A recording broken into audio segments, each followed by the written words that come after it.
ತೀವ್ರ ಬರಗಾಲಕ್ಕೆ ತುತ್ತಾಗಿರುವ ಕಡೂರು ತಾಲೂಕನ್ನು ಬರಪೀಡಿತ ತಾಲೂಕು ಎಂದು ಘೋಷಿಸಿ ಅಗತ್ಯ ಹಾಗೂ ತುರ್ತು ಬರ ಪರಿಹಾರ ಕ್ರಮಗಳನ್ನು ಕೈಗೆತ್ತಿಕೊಳ್ಳುವಂತೆ ಸರ್ಕಾರಕ್ಕೆ ಸೂಕ್ತ ಹಾಗೂ ವಸ್ತುನಿಷ್ಠ ವರದಿಯನ್ನ ಸಲ್ಲಿಸಬೇಕು ಎಂದು ಕಡೂರು ವಿಧಾನಸಭಾ ಕ್ಷೇತ್ರ ಮಾಜಿ ಶಾಸಕರಾದ ವೈಎಸ್ವಿ ದತ್ತ ಹೇಳಿದರು. ಈ ವರದಿ ಒಳಗಡೆ ಬಹಳ ಸ್ಪಷ್ಟವಾಗಿದೆ. ಆದರೂ ಮೇನ್ ಪಾಯಿಂಟ್ಸ್ ಅಂದರೆ ಒಂದು, ಸರ್ಕಾರದ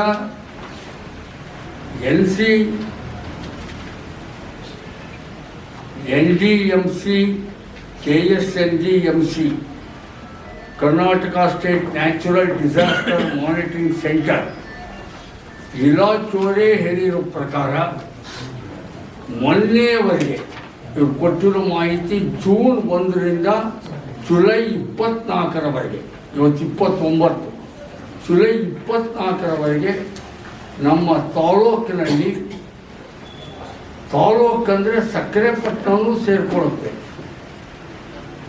ಆದರೆ ನಾನು ನನ್ನ ಕಡೂರು ವಿಧಾನಸಭಾ ಕ್ಷೇತ್ರದ ಮಾತ್ರ ಹೇಳ್ತಾ ಇದ್ದೀನಿ.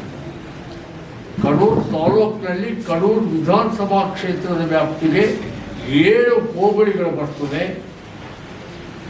49 ಗ್ರಾಮ ಪಂಚಾಯತ್ಗಳು ಬರ್ತವೆ. ಈಗ ಅವರೇ ಕೊಟ್ಟಿರೋ ಅಂಕಿಅಂಶಗಳ ಪ್ರಕಾರ ನಮ್ಮ ಎಲ್ಲ 7 ಹೋಬಳಿಗಳಲ್ಲೂ ಮಳೆಯ ಪ್ರಮಾಣ ವಾಡಿಕೆ ಮಳೆಗಿಂತ 45ರಿಂದ 50ರಷ್ಟು ಕೊರತೆಯಾಗಿದೆ. 45ರಿಂದ 50ರಷ್ಟು ಕೊರತೆಯಾಗಿದೆ. ಬಿತ್ತನೆ 0, ಅಕ್ಷರಶಃ ಶೂನ್ಯ. ಅದರ ಮಾಹಿತಿ ನನಗೆ ಕೃಷಿ ಇಲಾಖೆ ಅಧಿಕಾರಿಗಳು ಕೊಟ್ಟಿದ್ದಾರೆ. 40,000 ಹೆಕ್ಟೇರ್ ನಮ್ಮಲ್ಲಿ ಬಿತ್ತನೆ ಆಗಬೇಕಾಗಿತ್ತು ಈ ಮುಂಗಾರಲ್ಲಿ. ಅದರಲ್ಲೂ 40,000 ಹೆಕ್ಟೇರ್ನಲ್ಲಿ ನಾವು ರಾಗಿ ಬಿತ್ತನೆ ಮಾಡೋದು. ನಮ್ದೆಲ್ಲ ಪೈಲ್ಸಿದೆ, ಏಕದಳ ರಾಗಿ. ಸುದ್ದಿಗೋಷ್ಠಿಯಲ್ಲಿ ಮಾತನಾಡಿದ ಅವರು, ಕಡೂರು ತಾಲೂಕು ಪದೇ ಪದೇ ಬರಗಾಲಕ್ಕೆ ತುತ್ತಾಗುವ ತಾಲೂಕಾಗಿದೆ. ಮಲೆನಾಡಿನ ಜಿಲ್ಲೆಯ ಬಯಲು ಸೀಮೆ ತಾಲೂಕಾಗಿರುವ ಈ ತಾಲೂಕು ಡಾಕ್ಟರ್ DM ನಂಜುಂಡಪ್ಪ ವರದಿಯ ಪ್ರಕಾರ ಅತ್ಯಂತ ಹಿಂದುಳಿದ ತಾಲೂಕಾಗಿದೆ. ಇದರ ಜೊತೆಗೆ ಈ ವರ್ಷದ ಬರ ಹಿಂದೆಂದಿಗಿಂತಲೂ ತೀವ್ರ ಸ್ವರೂಪದ್ದು ಹಾಗೂ ಭೀಕರವಾದದ್ದು ಎಂದರು. ಹಾಗಾಗಿ ಮುಂಗಾರು ಸಂಪೂರ್ಣವಾಗಿ ವಿಫಲವಾಗಿದೆ. ಬಿತ್ತನೆ ಅಕ್ಷರಶಃ ಶೂನ್ಯ. ರೈತರು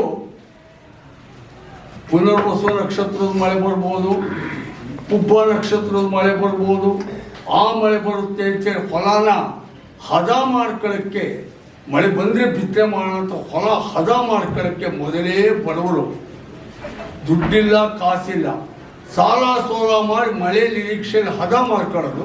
ಮಳೆ ಬರಲಿಲ್ಲ, ಮತ್ತೆ ಹೋಯ್ತು, ಮತ್ತಿನ್ನೊಂದು ಮಳೆ ಬರುತ್ತೆ, ಮತ್ತೆ ಹದ.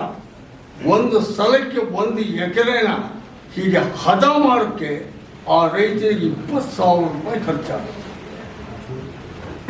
ಈಗ ರೈತರು ಹಾಗೂ ಸಾಲಗಾರ ಆಗೋದು.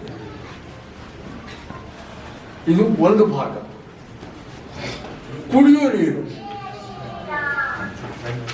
ನೀರಿಂದಕ್ಕೆ ಸುದ್ದಿಗೋಷ್ಠಿಯಲ್ಲಿ ಮಲ್ಲೇಶ್ವರಪ್ಪ, ಜಗದೀಶ್, ಕೆಂಪರಾಜಣ್ಣ, ಕುಮಾರ್, ಪಾಪಣ್ಣ, ಈಶಣ್ಣ, ಪ್ರೇಮ್ ಕುಮಾರ್, ವಿರೂಪಾಕ್ಷಪ್ಪ ಉಪಸ್ಥಿತರಿದ್ದರು.